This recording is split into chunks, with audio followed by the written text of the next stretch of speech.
There are moments that cleave a life in two, the before and the after. Before, the world is a map of possibilities, a branching river of choices that all seem to lead toward a sunlit sea. After, it is only a scar, a single jagged line burned into the landscape of the self, a landmark from which all other points are measured. Alara stood in the cool evening shadows, one hand resting protectively over the gentle swell of her lower belly, and knew she was standing on the precipice of that divide. The air, thick with the scent of pine and the nervous energy of the Blackwood pack, felt charged, electric. Tonight, her mate, Lucian, would be officially confirmed as Alpha, and she, his chosen Luna, would stand by his side. A quiet joy, fragile as a butterfly's wing, fluttered beneath her heart, a secret she had been holding for 3 precious weeks. A child. Their child. She imagined telling him after the ceremony, the way his cool gray eyes, so often calculating, would soften with a wonder meant only for her. She had lived her entire life as an anomaly, a creature of mismatched parts. Her left eye was the pale, shimmering silver of a winter moon, while her right was the warm, molten gold of a summer sun. In a world that valued purity and strength, her strange eyes had always been a mark against her, a whisper of genetic weakness, of something other. Lucian had been the first to look at her and not see a flaw. He had seen beauty, he'd said, a unique treasure. He had claimed her, bound her to him with the sacred mate mark on her neck, and in doing so, had silenced the whispers of the pack. He had made her feel whole. Now, standing on the edge of the ceremonial clearing, watching the pack assemble around the great bonfire, a sliver of her old insecurity returned. The elders watched her with eyes that still held a trace of suspicion. The other she-wolves, particularly the beautiful and powerful Seraphina, daughter of the previous Alpha's Beta, looked through her as if she were made of glass.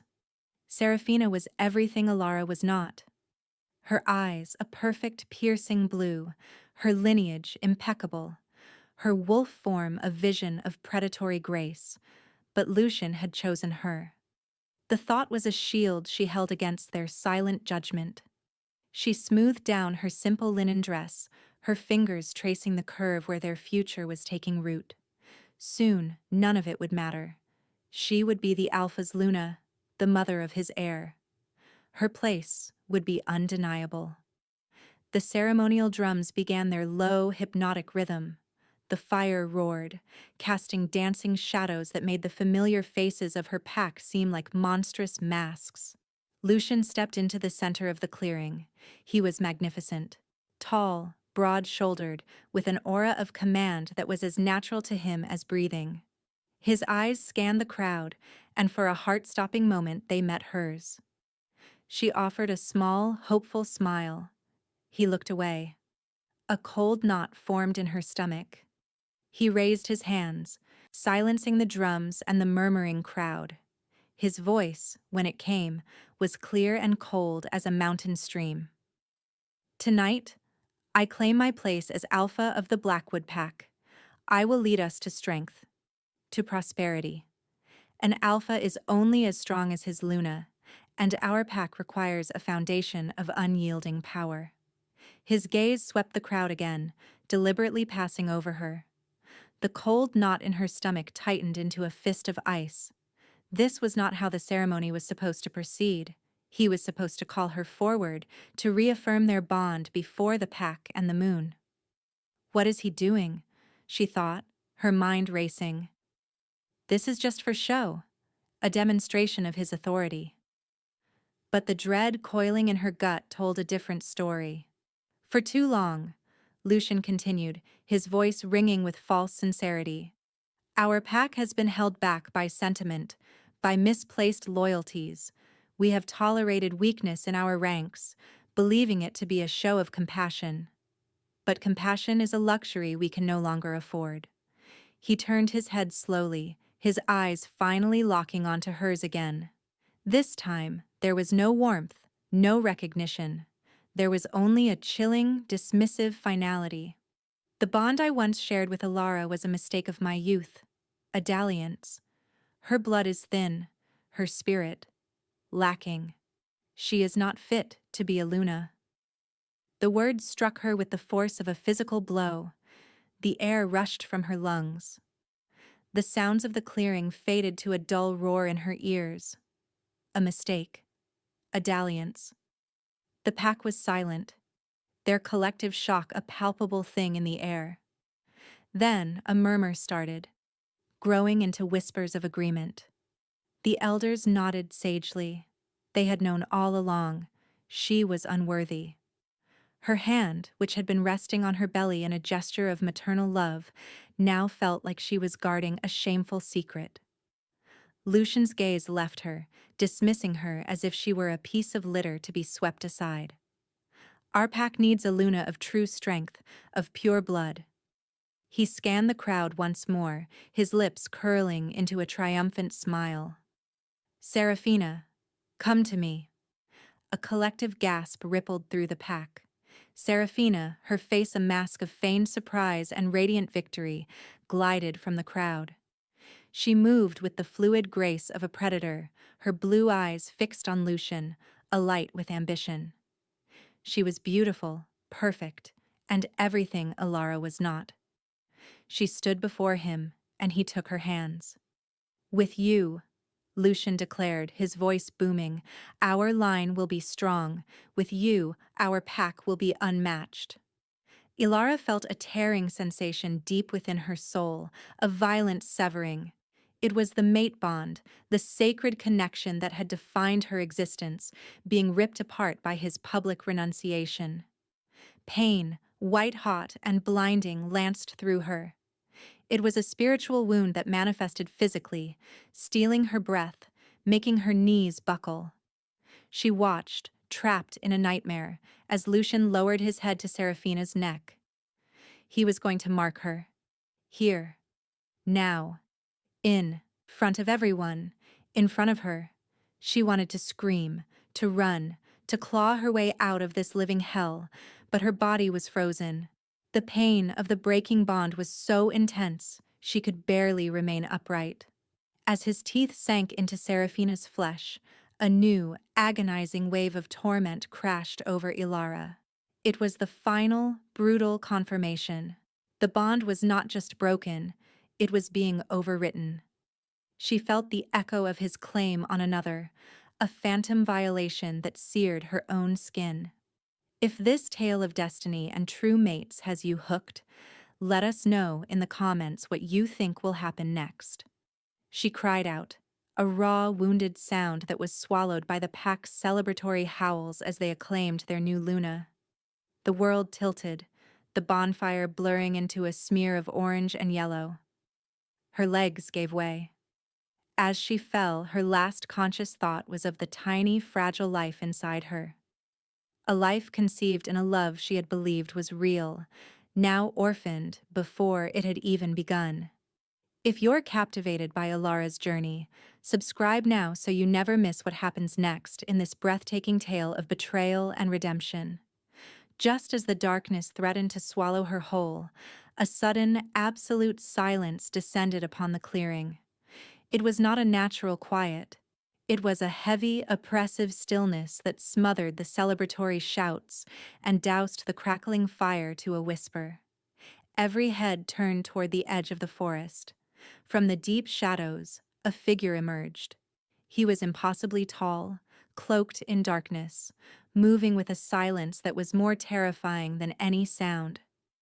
Power radiated from him in palpable waves, a pressure that bent the very air and forced wolves to lower their heads in submission. The Alpha King. Kale. No one had seen him in this territory for decades. His presence here, now, was unthinkable. His face was carved from granite, stark and beautiful, framed by hair as black as a starless night. But it was his eyes that held the world captive. They were not one color, but a swirling vortex of silver and shadow, ancient and filled with a chilling authority. Those eyes swept over the scene. Lucian, Seraphina with fresh blood on her neck, the stunned pack, and then they found her. They found Alara, crumpled and broken on the forest floor. And in that moment, the Alpha King, the most powerful, feared, and ruthless shifter on the continent, began to walk toward her. Hit that like button if you're rooting for Alara to find her strength and rise above this heartbreak. Kale moved through the parted sea of werewolves as if they were nothing more than statues. The oppressive weight of his power kept them frozen, their heads bowed not in conscious respect, but in primal, instinctual submission. Lucian, his face pale with shock and nascent fear, took a half step in front of Seraphina, a weak attempt to shield his new prize. Kale did not even grant him a glance. His focus was entirely, terrifyingly, on Alara. She tried to push herself up, to find some scrap of dignity in the wreckage of her life, but the phantom pain of the broken bond was a physical anchor, dragging her down. The cold, damp earth seeped into her dress, a miserable counterpoint to the fire in her soul. She was a spectacle of shame, and the king of all alphas was walking directly into her disgrace. He stopped just before her, his long shadow falling over her like a shroud. She braced herself for judgment, for the final crushing condemnation from the highest authority in their world. He would see her as Lucian did, weak, flawed, and worthless. Instead, he knelt. The motion was fluid, economical, and utterly shocking. The Alpha King did not kneel for anyone. He crouched down on one knee, bringing his mesmerizing Silverstorm eyes level with hers. There was no pity in his gaze, no contempt. There was only an unnerving, profound stillness, as if he were looking past the tears and the dirt, past the broken bond and into the very core of her being. "He is a fool," Kale said. His voice was not loud, but it carried through the absolute silence with the resonance of a deep bell. It was a voice that had commanded armies and passed judgment on generations of alphas, yet directed at her, it was simply a statement of fact. He extended a hand. It was a large hand, calloused and clearly capable of immense violence, yet his gesture was one of simple offering. She stared at it, her mind unable to process the reality of the moment. The king was offering her his hand. Behind him, she could feel the burning hatred in Lucian's stare, the venom in Seraphina's. Taking his hand would be an act of defiance she couldn't afford. Refusing it would be an insult he would not forgive. Her own hand trembled as she lifted it. Her fingers were cold and smudged with dirt. When her skin touched his, a jolt, sharp and clean as a lightning strike, shot up her arm. It wasn't the familiar warm hum of a mate bond, but something else entirely. It was power. Ancient, raw, and terrifyingly pure. It did not fill the gaping wound where her bond with Lucian had been, but it seemed to cauterize its edges, silencing the screaming agony for a blessed moment. His grip was firm, impossibly steady, and he rose, pulling her to her feet with an ease that belied her trembling weakness. She swayed, and his other hand came to rest lightly on her back, a solid point of heat that grounded her in the swirling chaos of her emotions. For the first time, he turned his attention to Lucian. The shift in his focus was so absolute that the temperature in the clearing seemed to drop by 10 degrees. "You are the new alpha of this pack," Kyle stated, his voice flat. It was not a question. Lucian visibly swallowed, trying to gather his alpha authority, which felt like a child's toy in the presence of this man. "Yes, Your Majesty. I am Lucian. I have claimed my rightful place." "And you believe that claiming your place required this?" Kale's gaze flickered to Seraphina's fresh mark, then back to Alara's pale, tear-streaked face. The implication was clear. This was not a display of strength, but of cruelty. "She was weak," Lucian stammered, his justification sounding pathetic even to his own ears. Her lineage is questionable. The pack requires a strong Luna. The pack requires an alpha with judgment, Kale countered, his voice dropping to a dangerous whisper. You cast aside a sacred bond in a public spectacle. You sought to humiliate, not to lead. This was not an act of strength. It was an act of fear. He took a step toward Lucian, and Lucian instinctively recoiled. You fear what you do not understand, and you are blind to true value. Kale's silver eyes seemed to glow with an inner light. The she-wolf you have cast out is now under my protection. Any harm that befalls her, any whisper against her name, will be considered a direct challenge to me. Do you understand, Alpha Lucian? The title was a mockery on his lips. Lucian's face, a mask of fury and fear, could only manage a jerky nod. He had won his prize, Seraphina, but in doing so, he had invited the wrath of the king. Kale turned his back on them, a gesture of ultimate dismissal. With his hand still firmly on Alara's back, he began to guide her away from the clearing, away from the bonfire that was supposed to have illuminated her new life, but had instead become her funeral pyre. The pack parted for them, a silent, fearful corridor of bodies. No one met her eyes. They were afraid to. She was no longer just the rejected mate. She was now the king's mysterious ward. She walked beside him, her head held high not out of pride, but because the sheer force of his presence seemed to demand it. She didn't know where he was taking her or why he had intervened. Her mind was a maelstrom of grief, confusion, and a terrifying, burgeoning flicker of something she dared not name: hope. As they reached the edge of the forest and the darkness of the ancient trees prepared to swallow them, she risked a glance back. She saw Lucian, his arm around Seraphina, his face contorted in a snarl of impotent rage. He had gotten everything he thought he wanted, but his victory already tasted of ash. Alara turned away and walked into the woods with the king, leaving the life she had known behind. The world had cleaved in two, and she had just stepped into the after. The ground here was uncertain, the path shrouded in shadow, but for the first time since the drums had started, she was not alone in the dark. The journey to the king's citadel was a blur of silent movement and overwhelming sensations. Kale did not speak, and Alara, wrapped in a thick fur cloak he had produced from a pack on his horse, was too lost in the shock of her new reality to form words. They traveled through the night, the moon a sliver of bone in the inky sky. He moved with a preternatural stamina, his pace never flagging. He had placed her on his large black warhorse, a creature as silent and imposing as its master, while he walked alongside, his hand never far from the reins. The silence between them was not empty. It was filled with the weight of his unspoken intentions and her swirling, chaotic emotions.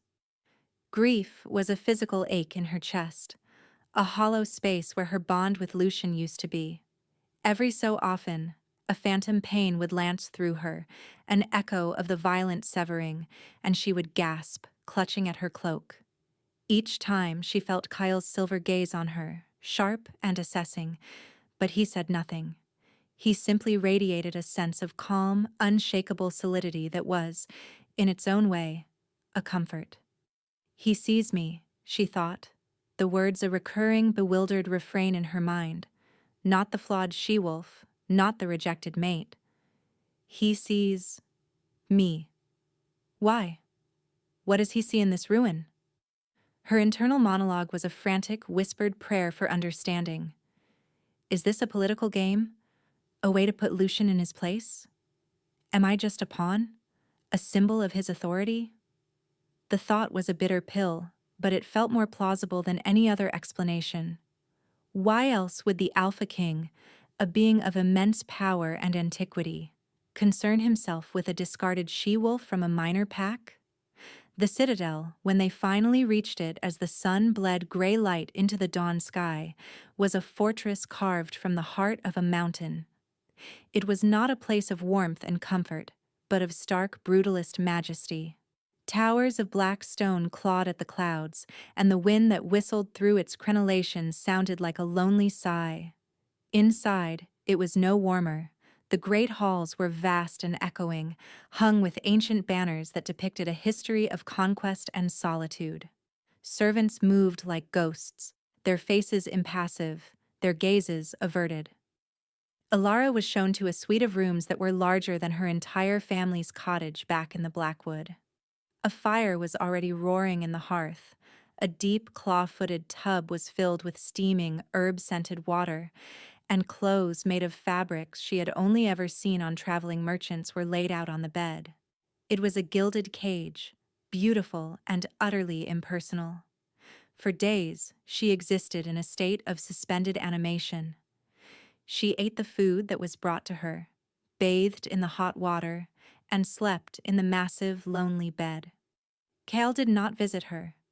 He sent a healer, an old, quiet she-wolf with wise eyes, who tended to the lingering physical shock of her ordeal. The healer confirmed what Alara already knew in her soul.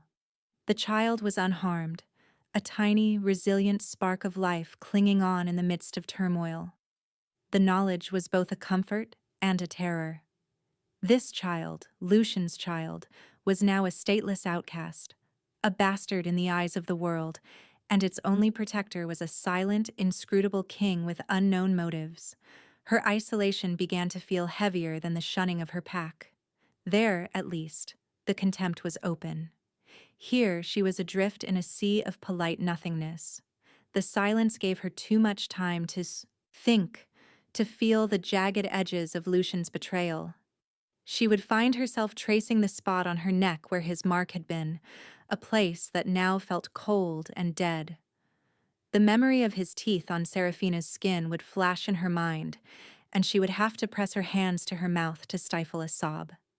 One evening, a week after her arrival, she could bear the gilded silence no longer. She left her rooms and wandered the cold stone corridors of the citadel. She found her way to a vast library, a place that seemed to be the heart of the fortress. Bookshelves stretched up into the darkness, filled with countless leather-bound volumes. The air smelled of old paper, dust, and something else. A faint, clean scent like ozone after a storm. It was his scent. Kale was there, standing by a towering window, looking out at the snow-dusted peaks. He did not seem surprised to see her. He simply turned, his silver eyes catching the moonlight. "You should be resting," he said, his voice a low rumble in the quiet room. "I cannot rest," she replied, her own voice sounding small and fragile. "My mind, it will not be still." He nodded slowly, a gesture of understanding. "The echo of a broken bond is a cruel phantom." He gestured to a chair near the fire. "Sit." She obeyed, sinking into the worn leather. He remained standing, a formidable silhouette against the window. The silence stretched again, but this time she was determined to break it. "Why?" she asked, the single word encompassing all her fear and confusion. "Why did you help me?" Kyle was quiet for a long moment, his gaze fixed on the distant mountains. "Lucian's cruelty was an offense," he said finally. "Power used to inflict needless pain is a poison. I do not tolerate it in my alphas." It was the political answer she had expected. A cold disappointment settled in her chest. She was a pawn. A lesson. "So I am a message," she said, bitterness tinging her words. "A warning to the other alphas not to step out of line." He turned from the window, and for the first time she saw something other than command in his eyes. It was a deep, ancient weariness. "You are not a message, Alara," he said softly. "You are an anomaly. And I have learned over many centuries to pay attention to anomalies." He walked toward her, his footsteps silent on the stone floor. He stopped before her chair, looking down at her. The sheer intensity of his presence was overwhelming. That night, in the clearing, I felt something. A flicker. something that has been dormant in this world for a very long time. Her heart began to pound, a frantic drum against her ribs. What was he talking about? I do not understand, she whispered. His gaze dropped to her stomach, and a strange, powerful protectiveness radiated from him. No, he said, his voice laced with a wonder that seemed completely at odds with his formidable reputation. I don't believe you do.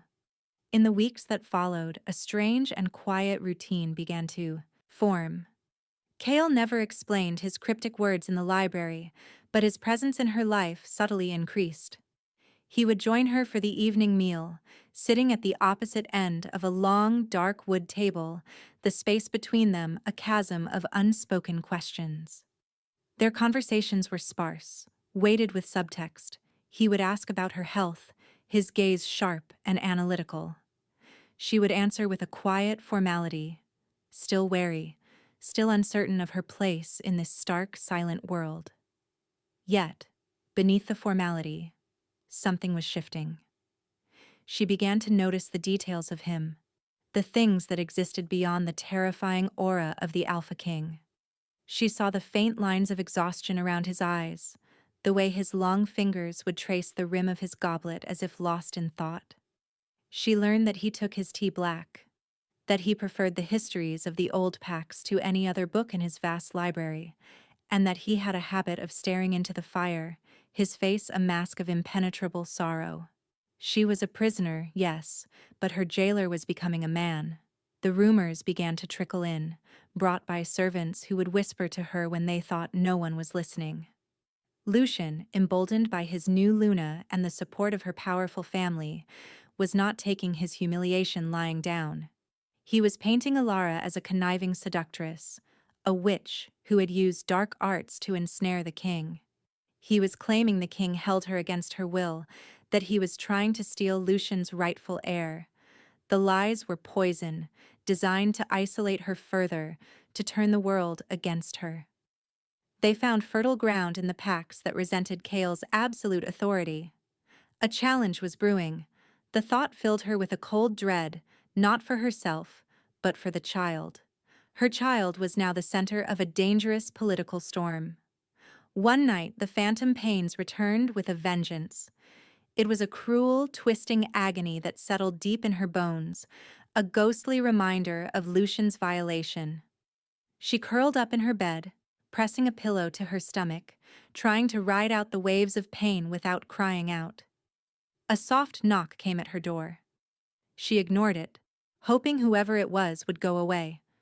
The knock came again, gentle but insistent. Finally, the door opened. It was Kale. He stood in the doorway, silhouetted by the hall light. He was dressed for the night, his feet bare on the cold stone. The guards felt your distress, he said simply. There was no apology for the intrusion. He walked into the room, his eyes finding her huddled form on the bed. He saw the sheen of sweat on her brow, the way her knuckles were white where she gripped the pillow. Without a word, he sat on the edge of the mattress. The bed dipped under his weight. His proximity was overwhelming, his scent of ozone and winter air filling her senses. She tensed, a lifetime of being small and vulnerable making her flinch from the powerful male so close to her. It is the echo, she whispered, her voice strained. It will pass.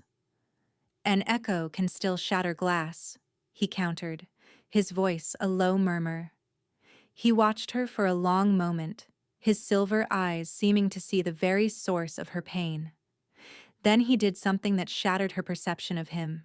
He reached out and gently, hesitantly, placed his large hand on her belly, directly over the source of her life and her turmoil.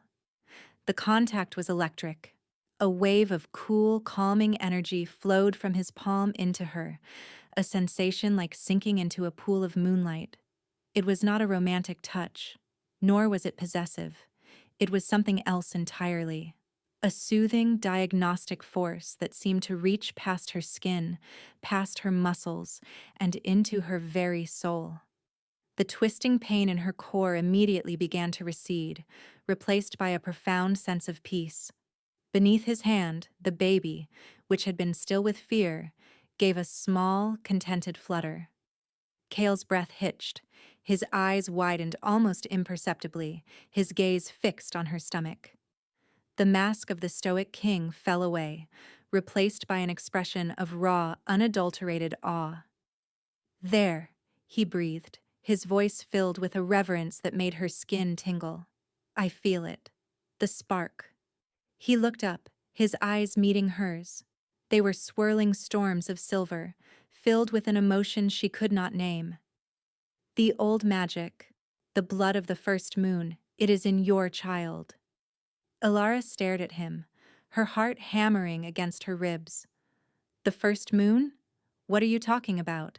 That's just a legend, a children's story. It is not a story, he said, his voice intense. It is my history, my lineage. I am the last of that line. For 1,000 years I have been alone, the magic thinning with every generation of my people, until it was all but gone. I thought it had died with my parents. He looked back down at her belly, his hand still resting there, a warm, protective weight. I was drawn to you that night not just by Lucian's cruelty, but by this. A call I had not heard in centuries, a whisper of magic I thought was lost to the world forever. Your child, this child, is a miracle. The truth of his words settled over her, vast and terrifying and beautiful. Her child was not just Lucian's offspring, it was something more, something ancient and powerful. This was why the king had saved her. Not as a pawn, not as a political message, but as the vessel of his world's last hope.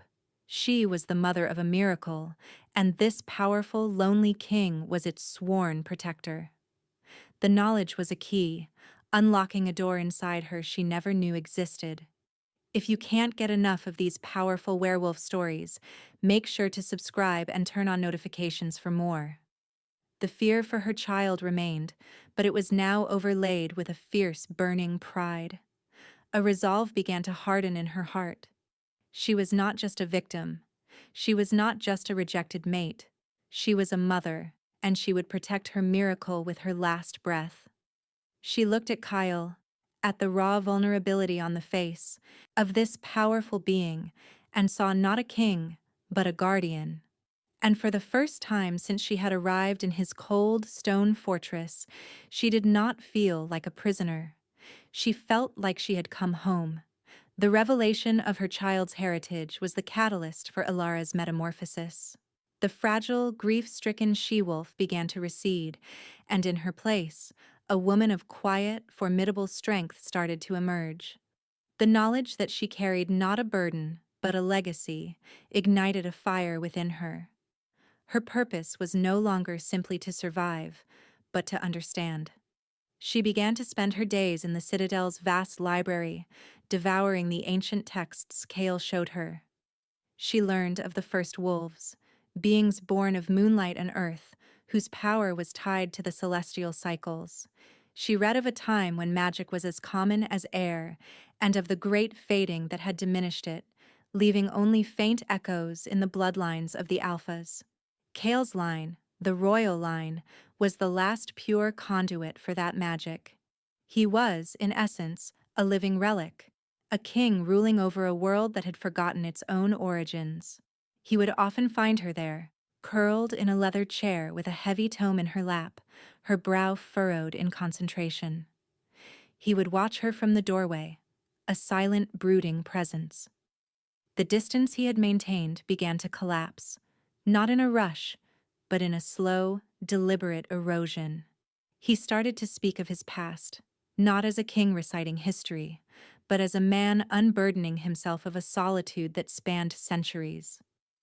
My power, he told her one evening as they sat before the library fire, is not a gift. It is a cage. It sets me apart. No one can meet my eyes without fear. No one can feel my touch without flinching from the power within it. He looked at his own hands as if they were foreign objects. I have not known the simple comfort of an equal in longer than your pack has existed. His vulnerability was a disarming weapon. It chipped away at the awe she felt for the king and allowed her to see the man beneath. She saw his loneliness, the immense weight of his duty. He saw her, in turn, not as a broken thing he had rescued, but as a resilient spirit who was forging herself anew in the fires of her own grief.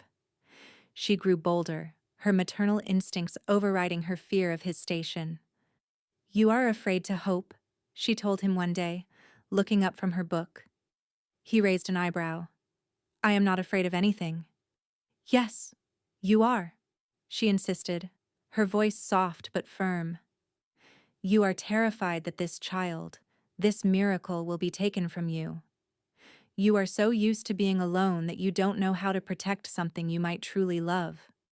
His silence was her answer. The air between them crackled with this new, profound understanding. It was a fragile intimacy, built on shared secrets and a mutual, fierce protectiveness for the unborn child that linked them. The physical space between them also began to shrink. He would stand closer when explaining AI, passage in a book, his arm brushing hers. She would no longer flinch from his proximity. His scent, once intimidating, became a source of comfort. One afternoon, as she struggled to reach a book on a high shelf, he came up behind her. Instead of simply getting it for her, he placed his hands on her waist and lifted her effortlessly. The world tilted for a moment. She was surrounded by him, his solid chest at her back, his arms a steady cradle. Her hands found the book, but her mind was reeling from the casual intimacy of the gesture. He set her down gently, but his hands lingered at her waist for a beat longer than necessary. "Thank you," she breathed, her back still pressed against him. "It is nothing," he rumbled, his voice close to her ear. A shiver traced its way down her spine. The moment was broken by the arrival of a guard, his face grim. "Your Majesty, a messenger has arrived from the Blackwood Pack. Alpha Lucian demands an audience.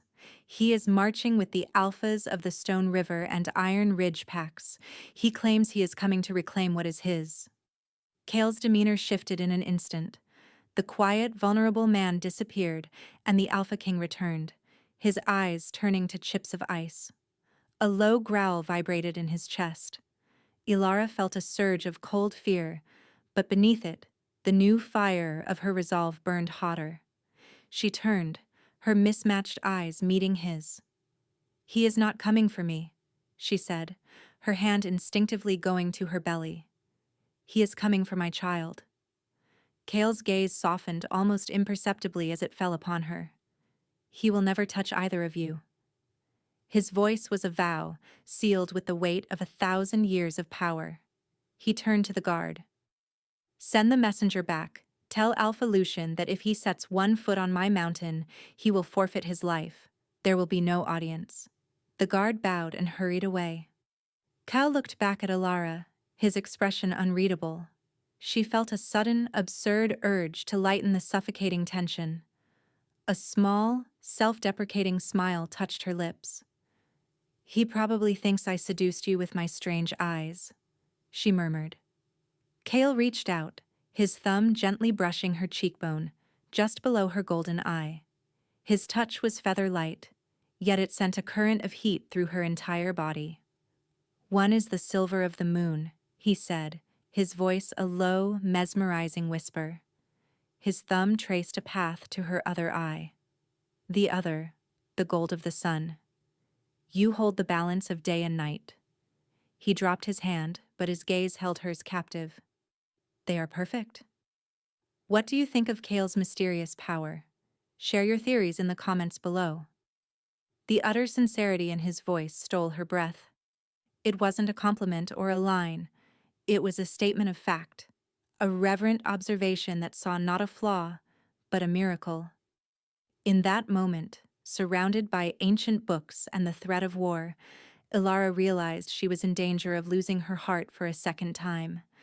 But this time she knew with absolute certainty it would not be a mistake.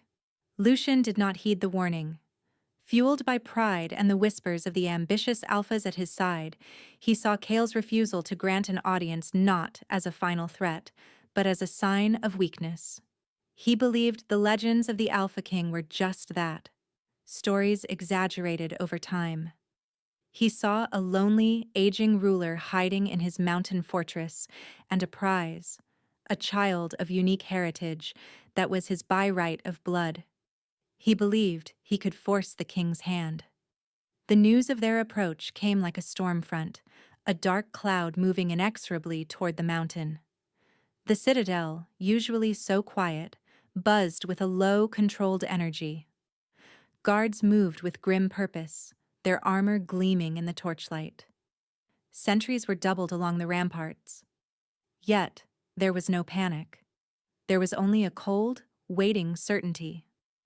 Kale's authority was absolute, and his warriors were unshakable in their loyalty. Alara felt the tension in every stone of the fortress. She watched from her window as patrols moved along the mountain paths below. The fear was a living thing inside her, a cold serpent coiling around the warm, safe place where her baby grew. But this fear was different from the helpless terror she had felt in the clearing. Now it was a whetstone, sharpening her resolve. This was her fight, too. She found Kale in the armory, a vast echoing chamber where generations of weapons hung silent on the walls. He was not preparing for battle himself. He stood before a massive anvil, a blacksmith's hammer in his hand, bringing it down on a piece of glowing metal with rhythmic, powerful blows. Sparks flew with each impact, illuminating the sweat on his brow and the fierce concentration in his eyes. He was not forging a weapon, but a small, intricate metal clasp, his immense power focused on a delicate act of creation. He seemed to be pouring his frustration, his rage, his fear for her and the child, into the unyielding metal. She stood and watched, mesmerized by the display of controlled force. He was a king, a warrior, a protector, and in that moment, a creator. He finally seemed to sense her presence and stopped, laying the hammer aside. He picked up the glowing clasp with a pair of tongs and plunged it into a bucket of water. Steam hissed, and the chamber fell silent. "They will be here by morning," he said, not looking at her. "I know," she replied, her voice steady. "I will not have you hide," he continued, finally turning to face her. His silver eyes were burning with an intensity that made her breath catch. "I will not treat you as something fragile to be locked away, but you must remain in the inner keep, where you will be safe." Alara took a deep breath, gathering all the strength she had cultivated in the library, in the quiet moments of connection with him, in the fierce, primal love for her child. No. The word was quiet, but it hung in the air between them with the weight of the anvil. Kale's expression hardened. "This is not a request, Alara. It is for your own protection. For the child's protection. Lucian is not coming with an army to conquer your fortress," she argued, stepping closer. "He is coming with 2 other alphas to make a political claim. He wants to create a scene, to paint you as a tyrant and himself as a wronged mate. If I hide, it will only feed his narrative. It will make me look guilty. It will make you look like my captor." He stared at her, his jaw tight. He knew she was right. His instinct was to wrap her in steel and stone, to shield her from the world. But her own strength was forcing him to see another way. "What do you propose?" he asked, his voice a low growl of reluctant acceptance. "I will stand with you," she said, her chin high. "When he makes his demand, I will face him. I will not be a prize to be fought over. I am the mother of this child. My voice will be heard." For a long moment, he was silent, his gaze searching hers. He saw no fear in her eyes, only a blazing, protective fire. He was seeing the Luna she was always meant to be, forged not in a ceremony, but in betrayal and resilience. A slow, dangerous smile touched his lips. It was the first time she had ever seen him smile, and it was a terrifying, beautiful thing. "So be it," he said. He walked over to the cooling bucket and retrieved the metal clasp he had been forging. It was shaped like two crescent moons, one silver, one gold, joined together. It was a perfect miniature representation of her eyes. He came to her and, with surprising gentleness, fastened it onto the simple cloak she wore. It settled over her heart, cool and solid. "Let him come," Kale said, his voice dropping to a predatory whisper as his fingers brushed her collarbone. "Let him see what it is he so foolishly threw away." The promise in his eyes was not just of protection. It was a promise of utter, devastating ruin for any who dared to threaten what was his.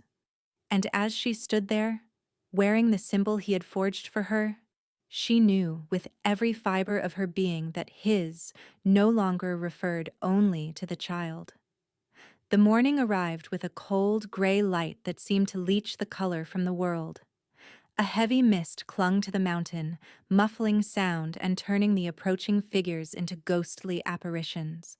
Alara stood on the high rampart of the citadel's main gate, a position that overlooked the winding path leading up from the valley. Kale was beside her, a silent, imposing statue of black leather and controlled fury. He had not summoned his army. He had not even summoned his royal guard. He stood, as he had promised, alone with her. Below, Lucian and his two allied alphas, a brutish man named Borin from Stone River and a wiry, cunning-looking shifter named Fendril from Iron Ridge, rode to a halt just beyond the citadel's gates. They had brought a contingent of their own warriors, perhaps 50 in total, enough to be a threat to a lesser pack, but a laughable force against the might of the king. But as Alara had predicted, this was not a military assault. It was theater. Lucian dismounted, his face a mask of righteous anger. He had dressed for the part, wearing the formal black and silver of his pack, his hair perfectly coiffed. He looked every bit the noble alpha, wronged and seeking justice. "King Kale!" His voice boomed, amplified by the mountain's acoustics. "I, Alpha Lucian of the Blackwood Pack, have come to demand the return of what is mine. You have harbored a fugitive and stolen my mate and my heir. Release them to me, and I will be merciful." Kale did not answer.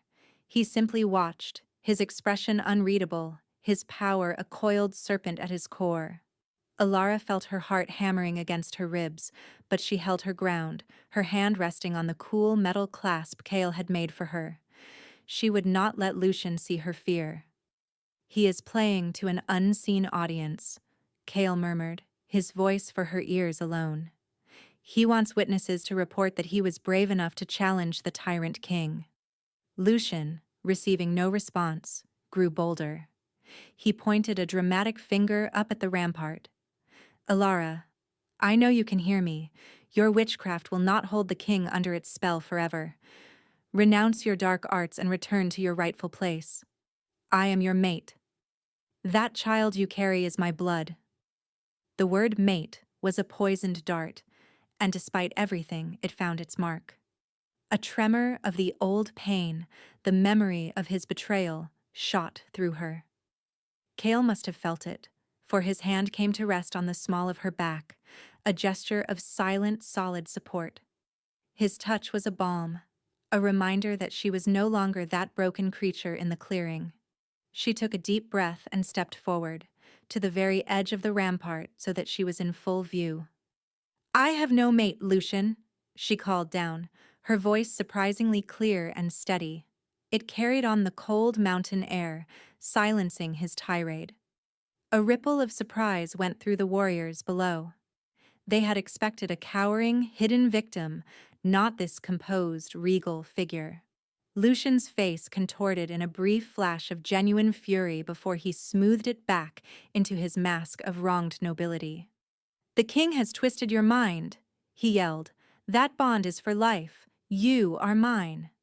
"A bond you publicly renounced," Alara countered, her voice ringing with the cold, hard truth. a bond you shattered when you marked another. You laid your claim on Seraphina. You cannot have two Lunas, Lucian. You made your choice. The child is mine, he roared, his composure finally cracking. He was losing control of the narrative. Its power belongs to the Blackwood Pack. You rejected this blood. Ilara's voice grew stronger, imbued with a righteous anger that burned away the last of her fear. You called it thin and weak. You cast this child out before it has even drawn breath. You have no claim. Enraged, his theatrical appeal of failure, Lucian resorted to his basest instinct. He reached for the faint, lingering thread of their broken bond, the scar tissue of their connection, and tried to use it to inflict pain on her, to make her bend to his will. She gasped as a spike of familiar, agonizing energy lanced through her neck. It was a desperate, cruel attack, the last weapon of a bully. But before the pain could fully take hold, Kale moved. He stepped directly behind her, his body a solid shield at her back. He placed his large, warm hand on the back of her neck, covering the exact spot where Lucian's mark had once been. His touch was a tidal wave of cool, silver power. A mark given in cruelty is no mark at all. Kale's voice was a low, resonant growl that seemed to shake the very stones of the citadel. A flood of pure, brilliant light poured from his hand into her. It was not violent, but it was absolute. It was the feeling of a polluted stream being washed clean by a mountain spring, of a dark room being flooded with sunlight. She felt the last festering remnant of Lucian's claim, the pain, the shame, the lingering connection, being utterly and completely obliterated. It was not just healed. It was erased from existence. She was free, truly and completely free. Below, Lucian cried out and staggered back, clutching his own neck as if he had been burned. The backlash of his severed connection, amplified and returned by Kale's power, had struck him down. He looked up at them, his eyes wide with terror and disbelief. He had not been facing a mere alpha. He had been facing a force of nature, and he had lost. Kale did not remove his hand from her neck. The warmth of his power continued to flow into her, filling the void Lucian had left behind, making her feel more whole than she had ever felt in her life. He looked down at the pathetic figures below, his silver eyes glowing with an ancient, terrifying light. "You are trespassing, little Alpha," Kale said, his voice deceptively calm. "Leave now, and I will let you live with your shame. Stay, and I will bury you in it." Boren and Fendrel, the allied alphas, wasted no time. They had seen a display of power far beyond anything they had comprehended. They turned their horses and fled, their warriors scrambling after them. Lucian was left alone, kneeling in the dirt, his grand challenge a humiliating farce. He scrambled to his feet, his face a mess of hatred and fear, and fled into the mist, a broken man running from the ghosts of his own ambition. The silence that descended after Lucian's retreat was profound. The mist swirled around the base of the citadel, swallowing the last traces of the failed challenge, leaving only the cold, clean mountain air. Ilara stood on the rampart, her body still thrumming with the residual energy of Kale's magic.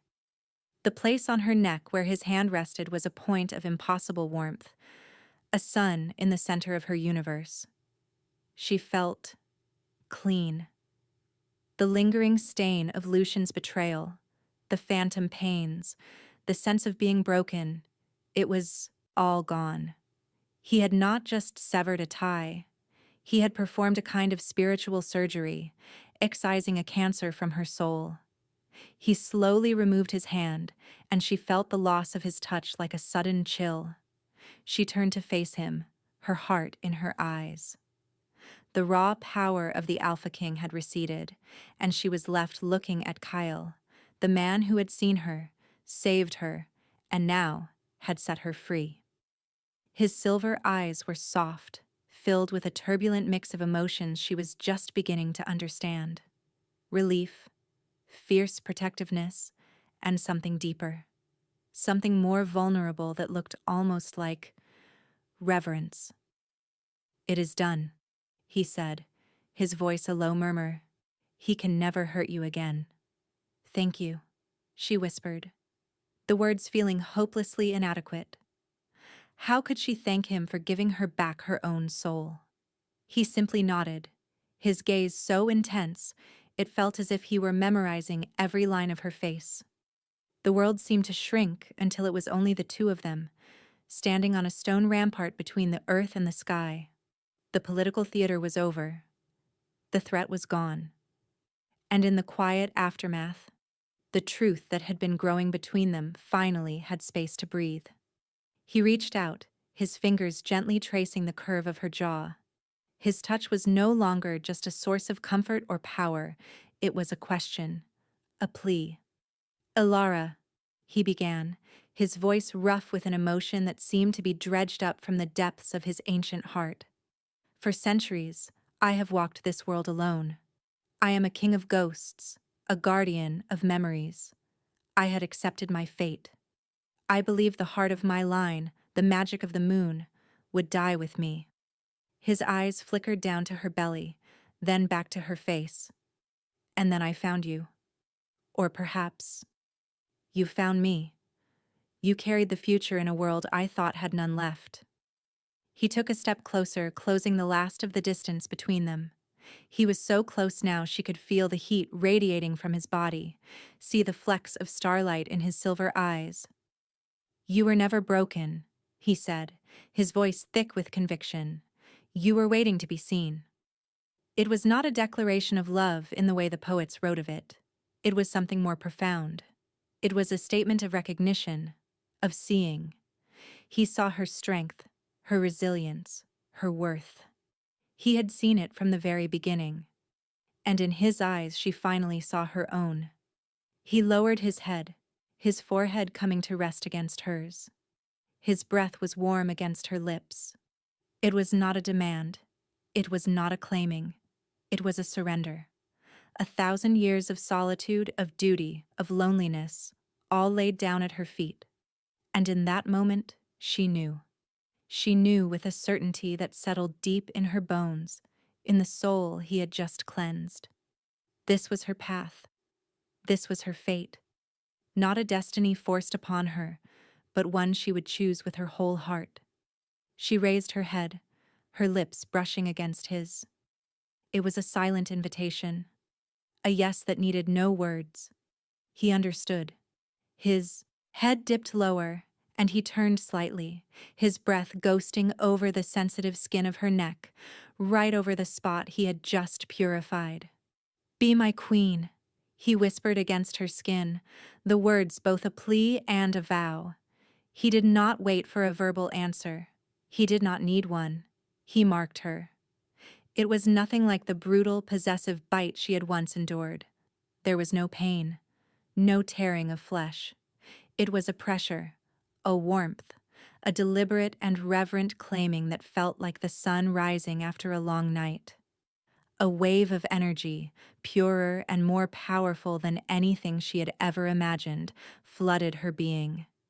It was moonlight and starlight, ancient earth and endless sky. It was the history of his line, his memories, his loneliness, his strength, and a love so deep and patient it defied time itself, all pouring into her. The bond that snapped into place was not a chain, but an anchor. It did not cage her, it completed her. It filled the last empty spaces inside her, not just the wound from Lucian, but the small, lonely places that had been there her entire life. She felt him, his soul intertwined with hers, and she knew she was, at long last, home. She gasped, her hands coming up to grip his shoulders, and when she looked into his eyes, she saw her own reflection in the swirling silver depths.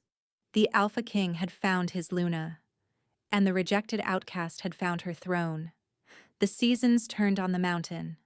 Winter's stark white mantle gave way to the tender green of spring, and spring blossomed into the lush, vibrant life of summer. Within the ancient stone walls of the citadel, an even more profound transformation was taking place. Ilara was no longer the king's ward, but his queen. The title, however, was merely a reflection of a truth that had settled deep into the heart of the mountain fortress. She was its heart. The cold, echoing halls seemed to warm in her presence. She brought life and color to the gray stone, ordering fragrant flowers for the great hall and bright tapestries for the corridors. The servants, once ghostly and silent, began to smile. They adored her, their Luna Queen, whose quiet strength was matched only by her kindness. Her mismatched eyes, once a source of shame, were now celebrated as a mark of her unique spirit, a symbol of the balance she had brought to their solitary king. Kale, for his part, was a changed man. The centuries of loneliness had fallen away from him like a discarded cloak. The brooding, silent king was still there, his power no less formidable. But now there was a light in his eyes that had been absent for 1,000 years. He was rarely seen without Ilara by his side. They would walk the ramparts together at sunset, his arm around her, her head resting on his shoulder. They would spend hours in the library, not always reading, but simply existing in the comfortable silence of two souls who knew each other completely. He was fiercely, tenderly protective of her as her pregnancy advanced. He catered to her every craving, listened to her every fear, and would often just sit with his hand on her swollen belly, a look of profound wonder on his face as he felt their child move within her. He was not just guarding a miracle anymore, he was cherishing his family. Are you Team Kale? Let us know in the comments and hit that subscribe button for more epic tales. The day she went into labor, a summer storm raged around the mountain, as if the sky itself were heralding the event. Kale never left her side. He held her hand, his strength a tangible thing for her to hold on to, whispering words of love and encouragement as she rode the waves of pain.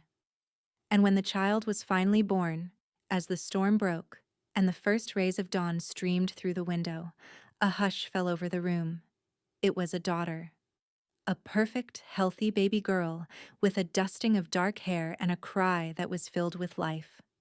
The healer cleaned her and wrapped her in a soft blanket, placing her in Ilara's waiting arms.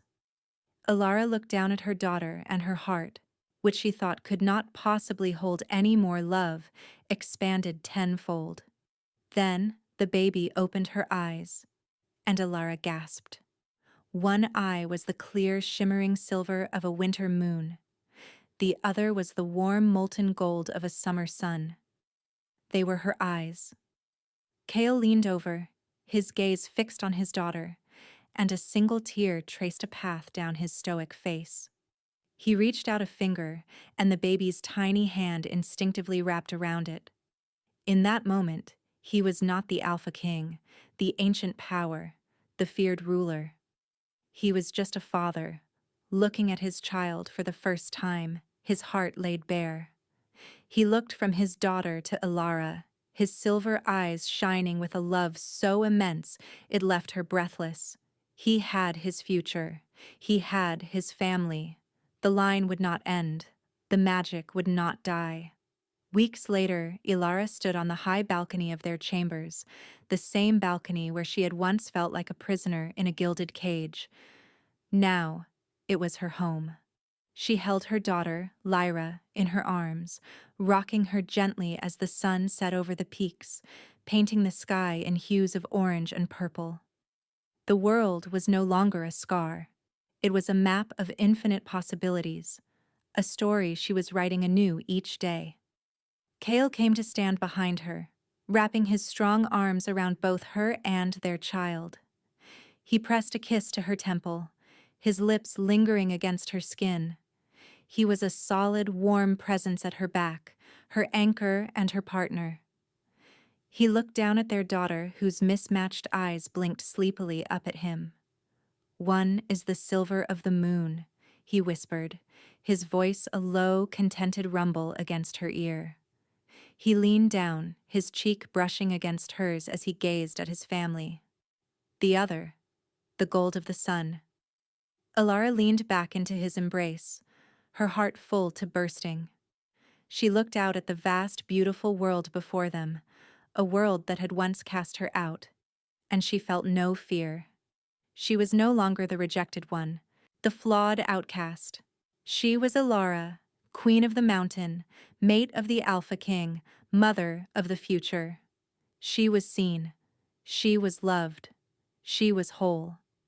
And as the first stars of evening began to prick the velvet sky, she knew, with a certainty that resonated through her entire being, that this was not an ending.